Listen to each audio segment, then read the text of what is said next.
Varicose veins కి సరైన చికిత్స కోసం సంప్రదించండి ఎవిస్ హాస్పిటల్. నమస్తే రమ్మగారు. నమస్తే జయ. రమ్మగారు, ఇంటికి ఎవరైనా ఆడపిల్లలు కానీ లేకపోతే ముత్తైదువులు కానీ వచ్చి వెళ్ళిపోతున్నప్పుడు బొట్టు ఖచ్చితంగా పెట్టాలా? పెట్టకపోతే అదేమన్నా అంటే తప్పు కింద పరిగణించబడుతుందా? అంటే అనాదిగా మనకు తెలిసింది జయ, ఇవి పురాతనమైన పద్ధతులు. లక్ష్మీదేవి ఏ స్వరూపంలో ఉంటుందో తెలియదు మనకి. లక్ష్మిని గౌరవించాలి. లక్ష్మి అంటే ధనం అని కాదు, సమస్తమైన సమృద్ధి లక్ష్మీ స్వరూపమే. చదువుకుంటున్నాం, మనకు పుస్తకాలు లక్ష్మీ స్వరూపం. అవును, మరిన్ని పుస్తకాలు, మన పెన్నులు, మన పెన్సిళ్ళు, అదంతా లక్ష్మి సమృద్ధి. లక్ష్మి అంటే సమృద్ధి. మనకి ఒకటి కావాల్సి వస్తే దానికంటే ఎక్కువ ఉండేదంతా సమృద్ధే కదా.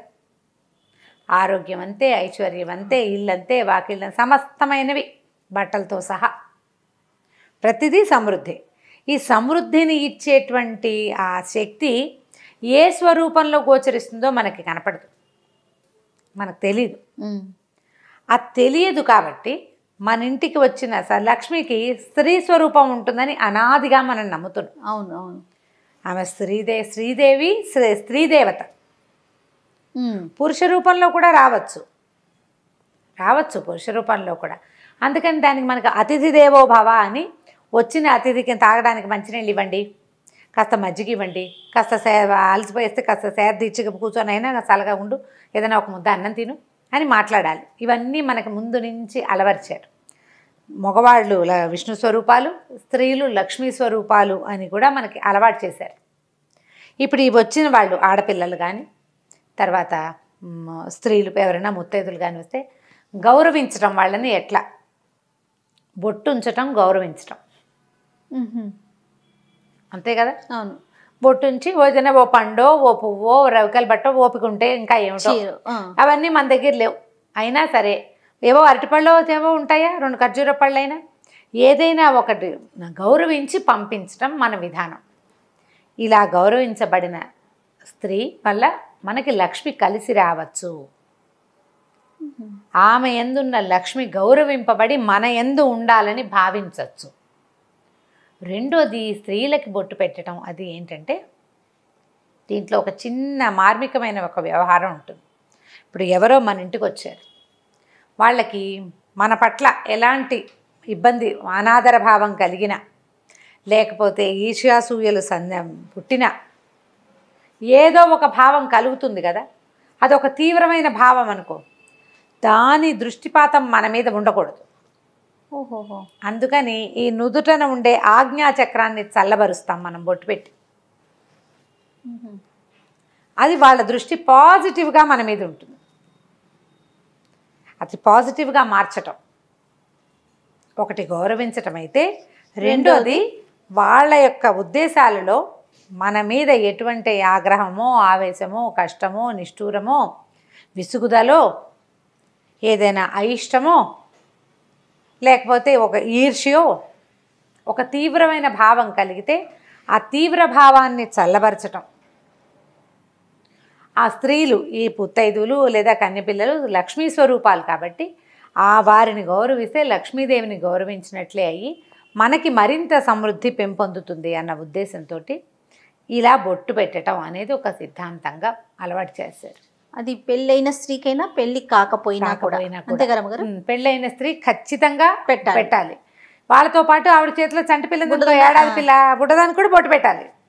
ఆడపిల్లకి బొట్టు పెట్టాలి తప్పకుండా.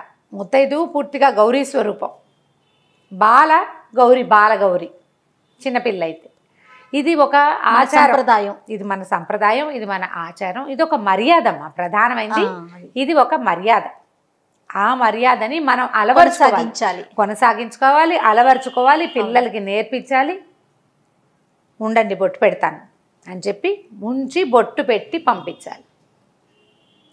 ఆ బొట్టు పెడతాను ఉండు అన్నది ఒకసారి ఆజ్ఞగా భావించి లక్ష్మీదేవి మన ఇంట్లో స్థిర నివాసం కూడా చేయొచ్చు.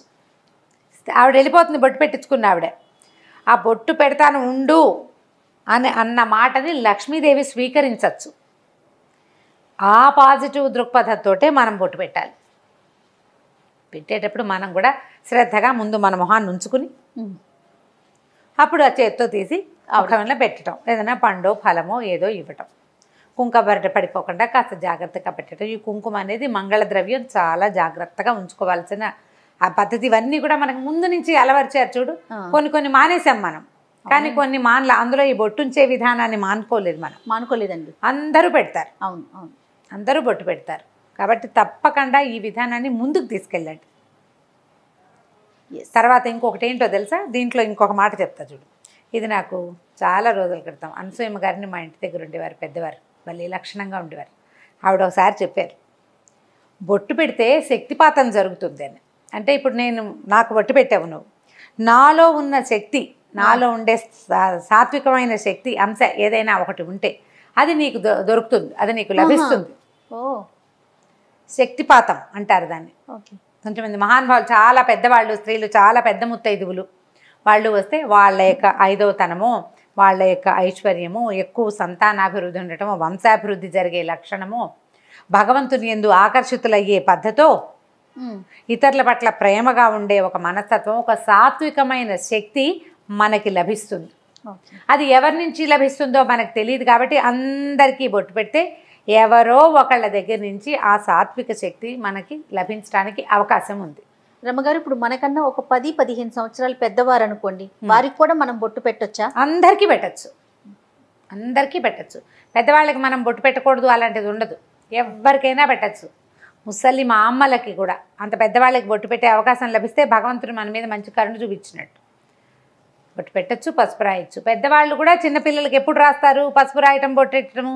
ఏదైనా వాళ్ళు నోవు చేసుకున్నారనుకో, ఓ 50 ఏళ్ళ ఆవిడ నోవు చేసుకుంది అనుకో, ఆ నోవుకి తాంబూలం తీసుకోవడానికి చిన్నపిల్ల, 16 ఏళ్ళ పిల్ల, కొత్తగా పెళ్ళైన పిల్ల వచ్చిందనుకో, 18 ఏళ్ళ పిల్ల, ఆ పిల్లకి పసుపు రాసి బొట్టు పెట్టి దాని కాళ్ళకి దండం కూడా పెట్టచ్చు. లక్ష్మీ స్వరూపంగా, సాక్షాత్ గౌరీ స్వరూపం లేదా సాక్షాత్ లక్ష్మీ స్వరూపంగా భావించి బాలకి కూడా, చంటి పిల్లకి కూడా, 2 ఏళ్ల చంటి పిల్లకి కూడా దండం పెట్టచ్చు.